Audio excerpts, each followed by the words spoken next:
10 గంటలు పెంచుతూ రాష్ట్ర ప్రభుత్వం ఇచ్చిన జీవో నంబర్ 23 రద్దు చేయాలని డిమాండ్ చేస్తూ ఐఎఫ్టియు ఆధ్వర్యంలో కాకినాడ కలెక్టరేట్ వద్ద కార్మికులు ధర్నా నిర్వహించారు. ఈ సందర్భంగా ఐఎఫ్టియు రాష్ట్ర ఉపాధ్యక్షులు జె వెంకటేశ్వర్లు మాట్లాడుతూ కేంద్ర రాష్ట్ర ప్రభుత్వాలు కార్మికులకు వ్యతిరేకంగా పెట్టుబడిదారులకు అనుకూలంగా వ్యవహరిస్తున్నారని విమర్శించారు.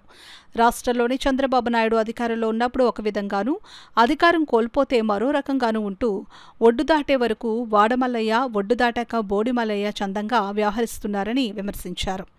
138 సంవత్సరాల మేడే పోరాట స్ఫూర్తితో, ప్రాణత్యాగాలతో, రక్త తర్పణలతో పోరాడి సాధించుకున్న 8 గంటల పనిదినాన్ని 10 గంటలు చేయడం దుర్మార్గమని విమర్శించారు. చంద్రబాబు నాయుడు చరిత్రహీనుడిగా మిగిలిపోతాడని హెచ్చరించారు. 8 గంటల పనిదినాన్ని 10 గంటలకు పెంచుతూ చంద్రబాబు నాయుడు ప్రభుత్వం సెప్టెంబర్ 19 అసెంబ్లీలో చట్టం చేసి జీవో నంబర్ 23ను విడుదల చేయడం అత్యంత దుర్మార్గమని అన్నారు. జీవో నంబర్ 23 రద్దు చేయాలని, కాంట్రాక్ట్ అవుట్సోర్సింగ్ ఆప్కాస్లో ఉన్న కార్మికులు ఉద్యోగులందరినీ పర్మనెంట్ చేయాలని, కార్మిక వ్యతిరేక నాయకులు లేబర్ కోడ్లు రద్దు చేయాలని, anganwadi, ASHA, mid day meal వంటి స్కీమ్ రంగాల ఉద్యోగులను ప్రభుత్వ ఉద్యోగులుగా గుర్తించాలని, ప్రతి కార్మికుడికి, కాంట్రాక్ట్ ఉద్యోగికి నెలకు 26,000 రూపాయల జీతం చెల్లించాలని తదితర డిమాండ్ల సాధనకు పోరాటం జరుగుతుందని అన్నారు. ఈ కార్యక్రమంలో రాష్ట్ర కోశాధికారి గుబ్బల ఆదినారాయణమూర్తి, రాష్ట్ర నాయకులు రాఘవులు, రాఘవ, ఎల్లారావు, నాగేశ్వరరావు, రాంబాబు, రాజు, సత్యబాబు, శ్రీను, చిన్న, శ్రీకాంత్, మహేష్, వెంకన్న, శ్రీను, శివ, పేతురు,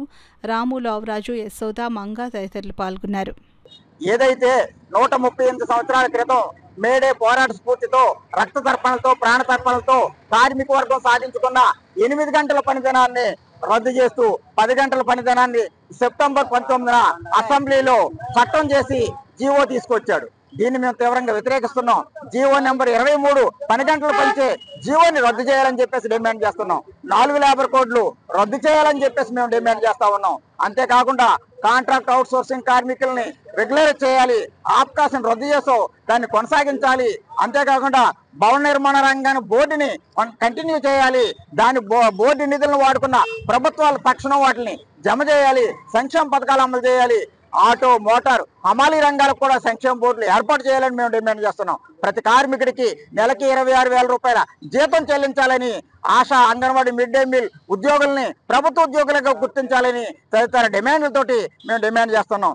ఏదైతే విశాఖ ఉక్కును ప్రైవేటీకరణ ఆపాలి, తొలగించిన కార్మికుల్ని 5,400 మందిని విశాఖ ఉక్కులో విధుల్లోకి తీసుకోవాలని మేము డిమాండ్ చేస్తా ఉన్నాం. ఈ డిమాండ్లు పరిష్కరించిన పక్షంలో రాబోయే కాలంలో కార్మిక పోరాటాల ద్వారా నీకు తగిన బుద్ధి చెప్తామని హెచ్చరిస్తున్నాం.